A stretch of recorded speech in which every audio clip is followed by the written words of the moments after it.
హింసాన్ని. కానీ ఈ 3 రోజులు నేను ప్రజల్లోకి వెళ్ళి మన తెలుగుదేశం బిడ్డలు కానీ ప్రజలు కానీ చూపించిన ఆధారం, అభిమానం, ప్రేమ, అదే నాకు శ్రీరామ రక్ష అని అనుకుంటున్నాను. అదే నాకు రక్ష కవచం అని నేను నిర్ణయించుకున్నాను. అన్న ఎన్టీఆర్ తెలుగు ప్రజలు ఆత్మ గౌరవం తెచ్చారు. చంద్రబాబు గారు ఆత్మ విశ్వాసం తెచ్చారు. ప్రజల కోసం పోరాడే నాయకుడు చంద్రబాబు నాయుడు గారు. ఎప్పుడు ప్రజలు, రాష్ట్ర అభివృద్ధి కష్టపడే వ్యక్తి ఆయన.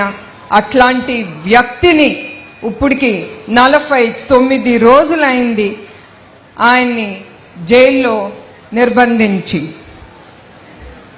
చివరికి వాళ్ళకి ఏం అర్థమైందో నాకు తెలియదు, కానీ ప్రజలు కానీ కార్యకర్తలు కానీ ఎవరు ఆయన డబ్బు తిన్నారని వాళ్ళు ఎవరు నమ్మలేదు. ఎందుకంటే ఈ ప్రభుత్వం రుజువులు కూడా చూపించలేకపోతున్నారు. 49 రోజులైనా కూడా. ముందల 3,000 కోట్లు అన్నారు, 370 కోట్లు అన్నారు, 27 కోట్లు అంటున్నారు. కేసు ఫైల్ చేశారు, కానీ ఇప్పుడు వరకు రుజువులు లేవు. అది ఈ ప్రభుత్వం చేసే అరాచకం.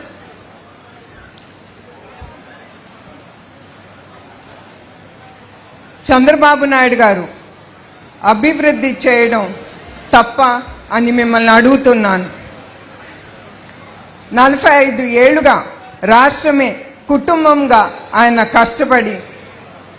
కష్టపడింది తప్ప అని మిమ్మల్ని అడుగుతున్నాను. విజన్లో ఐటీ రంగాన్ని అభివృద్ధి చేయడం తప్ప, నిరుద్యోగులకి ఉద్యోగం తీసుకురావటం తప్ప, 2014లో అమరావతి క్యాపిటల్గా నిర్మించటం తప్ప, పోలవరం కట్టడం తప్ప, రాయలసీమలో కియా లాంటి ఇండస్ట్రీ తీసుకురావటం ఆయన చేసింది తప్ప, ఉద్యోగాల కోసం స్కిల్ ట్రైనింగ్ సెంటర్ ఇవ్వడం తప్ప.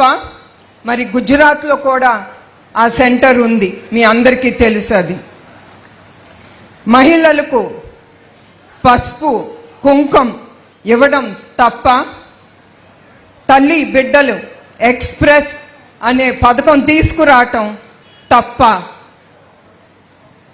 పేద ప్రజల కోసం అన్నా క్యాంటీన్ తెరవడం తప్ప,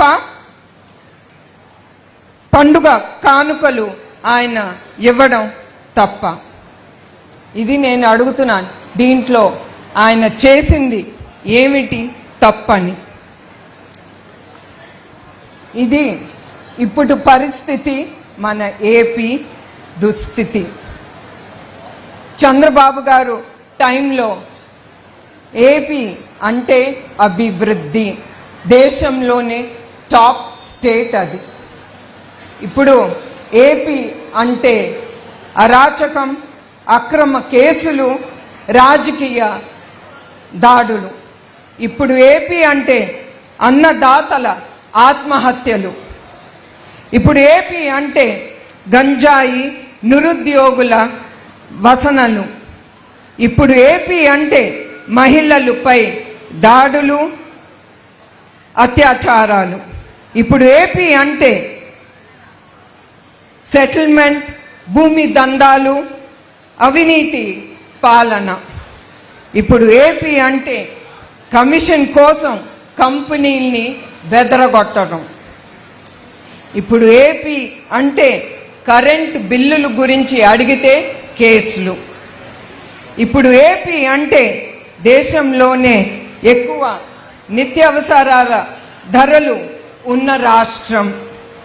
ఇప్పుడు ఏపీ అంటే రాజధాని లేని, దిక్కు మొక్కు లేని